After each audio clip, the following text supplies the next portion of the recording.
Hi guys, इस video में हम लोग बात करेंगे जो भी स्टूडेंट्स आप लोग अगर किसी भी बोर्ड में जैसे सीबीएसई, आईसीएसई या किसी other state board Maharashtra, Gujarat या यूपी बोर्ड में अगर आप फेल हो चुके हैं या आपको कंपार्टमेंट आ चुका है या आप पास तो हो बट इम्प्रूवमेंट देना चाहते हो या पास हो या किसी अदर सब्जेक्ट्स में आप एग्ज़ाम देना चाहते हो, मतलब अपने क्वालिफिकेशंस को अपग्रेड करना चाहते हो, तो उससे आप कम से कम ड्यूरेशन में कैसे कंप्लीट करोगे उसके बारे में डिटेल्स में मैं आपको इस वीडियो में बताऊंगा। इसमें हम खासकर बात करने वाले हैं एनआईएस बोर्ड के बारे में। एनआईएस बोर्ड से आप इन सब चीज़ों को कैसे अपग्रेड करोगे, क्या क्या इसके प्रोस होते हैं, क्या क्या कॉन्स हैं, क्या चैलेंजेस फेस किए जाते हैं, एनआईएस की वैल्यू कितनी है, इन सारे डिटेल्स के बारे में बात करेंगे। तो सबसे पहले बात करते हैं कि एनआईएस एक्चुअली है क्या। National institute of open schooling जो है इंडियन गवर्नमेंट से रिकॉग्नाइज्ड है और इसको इनिशिएट एचआरडी मिनिस्ट्री से ही हुआ है, मतलब ये हमारा एजुकेशन मिनिस्टर काफ़ी ज़्यादा इसको वैल्यू देते हैं।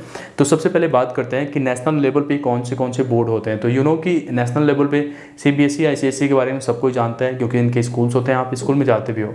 बट सीबीएसई, आईसीएसई के बाद जो नेशनल लेवल पे बोर्ड आता है वो होता है एनआईएस। केवल 3 बोर्ड अभी एनआईएस जो है नेशनल लेवल पे हैं।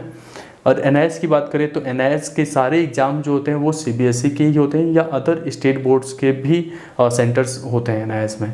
तो इसमें आपके एग्ज़ाम्स होते हैं और कम से कम ड्यूरेशन में यहाँ पे जो है एग्ज़ाम्स कंप्लीट करके आपके साल बचाया जा सकता है। अगर आपका बोर्ड का रिजल्ट अभी डिक्लेयर हुआ है और आपका रिजल्ट नेगेटिव है और आप जो है चाहते हो कि एनआईएस के साथ एग्ज़ाम देने के लिए, तो सबसे पहले प्रोज की बात करते हैं कि क्या क्या फ़ायदा है, क्या क्या बेनिफिट है एग्ज़ाम देने का एनआईएस के साथ। तो एनआईएस के साथ जो है इसी साल आप एग्ज़ाम दे सकते हो। ऑलमोस्ट अगस्त, सितंबर, अक्टूबर, नवंबर में एग्ज़ाम हो रहे हैं। अक्टूबर नवंबर पब्लिक एग्ज़ाम होता है, तो इसमें अगर आपको एडमिशन चाहिए तो अभी आपको इस मंथ में कैसे भी करके लेना होगा।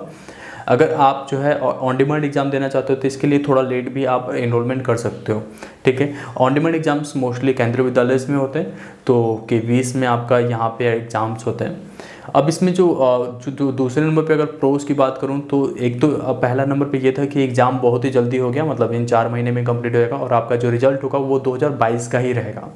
दूसरे नंबर पे अगर बात करें तो इसमें क्या होता है, जैसे मान लो आपने बोर्ड एग्ज़ाम जो भी दिया था तो उसमें 2 सब्जेक्ट में या 1 सब्जेक्ट में अगर आप फेल हो तो उन बोर्ड्स में क्या होता है, अगर 2 में फेल हो या 3 में फेल हो तो उन बोर्ड एग्ज़ाम्स क्या कराते हैं, आपसे सारे सब्जेक्ट का वापस एग्ज़ाम देने के लिए बोलते हैं और वो भी अगले साल।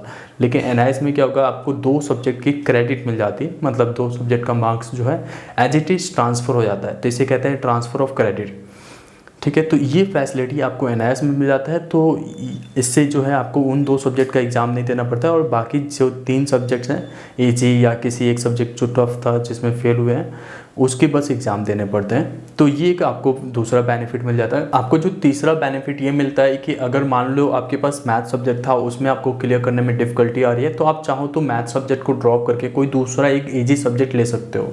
तो यहाँ पे आप बाध्य नहीं रहते हो कि मैथ जो आपका प्रीवियस बोर्ड में था वही यहाँ पे भी लेके पास करना है। आप चाहो तो यहाँ पे ह्यूमैनिटीज़ के स्टूडेंट बन सकते हो, अपने सब्जेक्ट को चेंज भी कर सकते हो। तो ये एक थॉट आपका बेनिफिट होता है।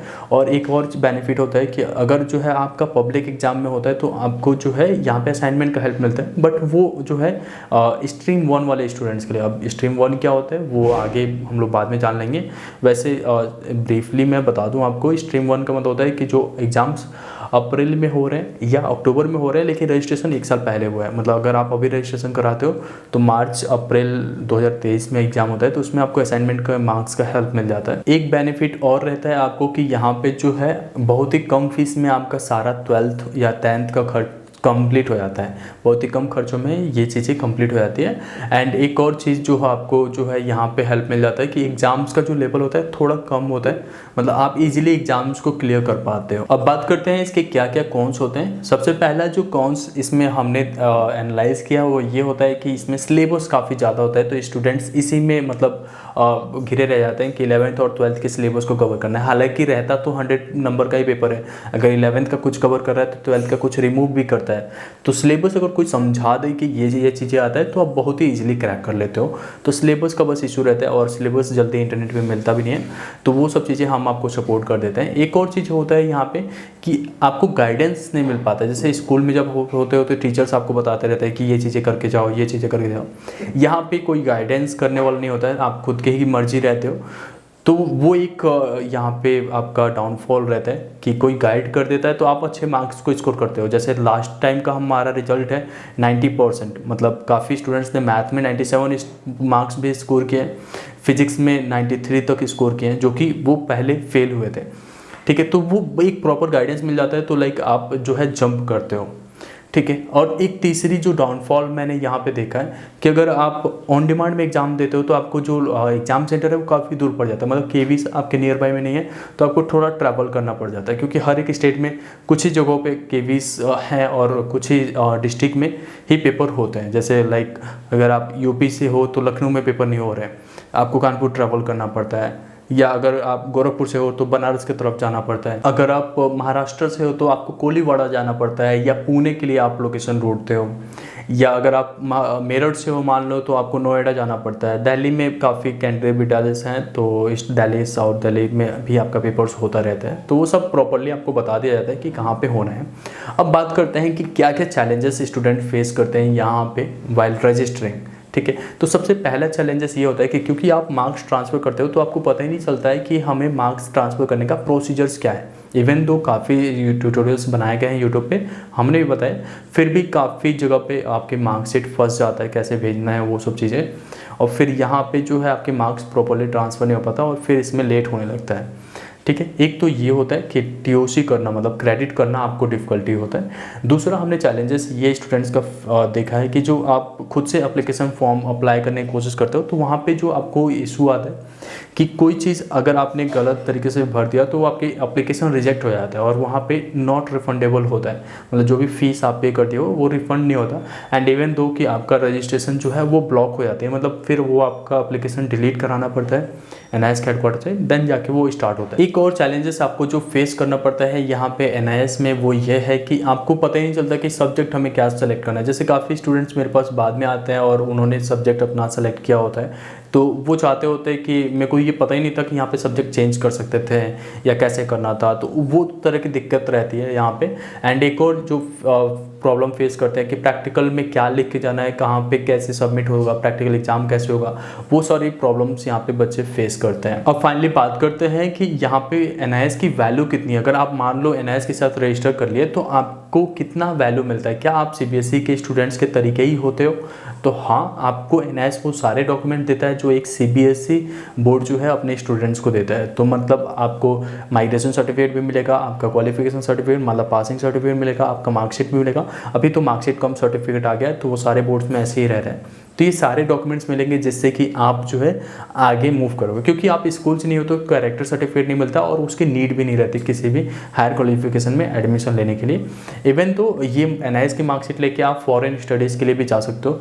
मोस्टली काफ़ी स्टूडेंट्स जो हैं आते हैं लाइक यू नो कि फॉरेन में अगर पढ़ना है तो आपको मैथ है या कंपलसरी सब्जेक्ट होता है, इवन दो कि आप वहाँ पे बायोलॉजी के कोर्स भी ले रहे हो तो मैथ सब्जेक्ट आपके पास अगर होता है या मतलब आप मान लो कि कनाडा के लिए मूव करो या यूएसए यूरोपियन कंट्रीज़ में कहीं भी जा रहे हो पढ़ने के लिए, तो आपसे डिमांड करते हैं कि मैथ है या नहीं 12th पे। तो ठीक है, तो आपके पास मैथ नहीं है तो उस केस में आप क्या करते हो कि एनआईएस के साथ केवल मैथ का एग्ज़ाम देते हो। हालांकि अभी मैथ के लिए केवल ऑप्शन नहीं आ रहा है तो आपको 2 सब्जेक्ट सेलेक्ट करने पड़ते हैं, तो मैथ का एग्ज़ाम और एक एक्स्ट्रा सब्जेक्ट का एग्ज़ाम देते हो और फिर जो है आप क्वालिफाइड हो जाते हो एग्ज़ाम कनाडा वगैरह में कोई भी कोर्स को लेने में।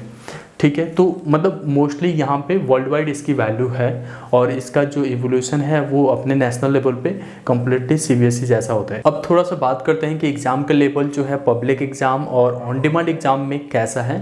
तो पब्लिक एग्ज़ाम्स को मोस्टली स्टूडेंट ने कहा है कि कंपैरेटिवली ऑन डिमांड के आसान रहता है। तो ऑन डिमांड में अगर आप एग्ज़ाम देना चाहते हो जल्द से जल्द रिजल्ट के लिए तो ऑन डिमांड में आप दे सकते हो, बट यहाँ पे जो स्टूडेंट्स ने वो रिकमेंड किया है वो ये है कि मतलब यहाँ पे पेपर की डिफ़िकल्टी लेवल ज़्यादा होता है तो आपको प्रेफर यही करना चाहिए पब्लिक एग्ज़ाम में। ऑन डिमांड इस वजह से भी प्रेफर नहीं करना चाहिए थोड़ा कि क्योंकि जिस दिन आपका जो मान लो मैथ्स का एग्ज़ाम है तो किसी और स्टूडेंट का वहाँ पे फिजिक्स का एग्ज़ाम होगा, केमिस्ट्री का एग्ज़ाम होगा, क्योंकि ये बेस्ड ऑन द सिलेक्शन होता है ना। तो लाइक आपने सेलेक्ट किया था मैथ एग्ज़ाम आज देने के लिए, किसी और ने आज सेलेक्ट किया था फिजिक्स एग्ज़ाम देने के लिए, तो आपके आसपास के सेम सब्जेक्ट वाले स्टूडेंट्स नहीं मिलते। बट पब्लिक एग्ज़ाम में क्या होता है कि आप मैथ का एग्ज़ाम दे रहे हो तो बाकी स्टूडेंट्स भी वहाँ पे केवल मैथ का एग्ज़ाम दे रहे हैं, तो यहाँ पे भी एक बेनिफिट मिलता है। बट ऑन डिमांड का बेनिफिट ये हो जाता है कि जैसे मान लो कि अगर आपको एक स्पेसिफिक डेट को एग्ज़ाम देना था तो वो आपको ऑन डिमांड मिलता है और जल्द से जल्द एग्ज़ाम ऑन डिमांड में हो जाता है।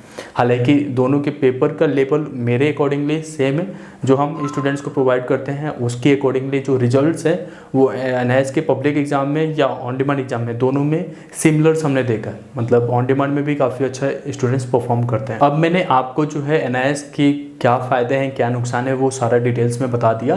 एनआईएस के साथ आप अगर एग्ज़ाम देना चाहते हैं तो आप हमें कॉन्टैक्ट कर सकते हैं, और हमें कॉन्टैक्ट करने की क्या बेनिफिट्स है उसके बारे में बात कर लेते हैं। जैसे आपको हर तरीके से गाइड करते हैं विद द मिनिमम चार्जेस, आपको ज़्यादा पेमेंट नहीं करना पड़ता है। और हर साल जो है क्योंकि थाउजेंड्स ऑफ स्टूडेंट्स को हम जो है इसमें एग्ज़ाम दिला रहे हैं और वो पास हो रहे हैं, तो हमें जो है प्रॉपरली पता है कि कहाँ पे क्या चीज़ें रिक्वायर्ड होता है हर एक स्टूडेंट्स में, क्या सब्जेक्ट्स की नीड है, कब एग्ज़ाम देना चाहिए, इन सब चीज़ों के लिए गाइड कर रहे हैं। तो स्क्रीन पे नंबर आ रहा है, आप वहाँ से हमें कांटेक्ट कर सकते हो।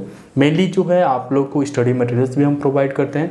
अगर आपका असाइनमेंट वाला में एडमिशन हो रहा है तो असाइनमेंट्स के लिए भी हेल्प करते हैं। अगर प्रैक्टिकल एग्जाम्स है आपका तो प्रैक्टिकल एग्जाम में क्या फाइल बनाना है, कब एग्जाम होगा, वो सारी चीज़ें में हेल्प करते हैं। इवन तो आपका रजिस्ट्रेशन वगैरह सब हम लोग करके देते हैं, मतलब आपकी साइड से कोई भी प्रोसीजर नहीं रहता, केवल आपको जो है एग्ज़ाम देना होता है।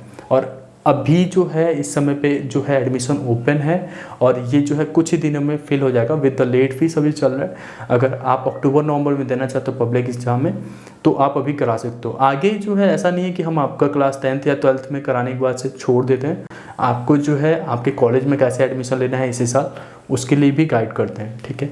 तो अगर आप जो है कनेक्ट करना चाहते हो तो स्क्रीन पे जो नंबर आ रहे हैं उस पर आप कॉल करके या व्हाट्सअप करके मैसेज ड्रॉप कर सकते हो और वहाँ पे आप डिटेल्स ले सकते हो कि एडमिशन कैसे आपका होगा या क्या क्या सब्जेक्ट आपका होना चाहिए, ठीक है। होपिंग डेट आपको ये इन्फॉर्मेशन हेल्पफुल लगा होगा।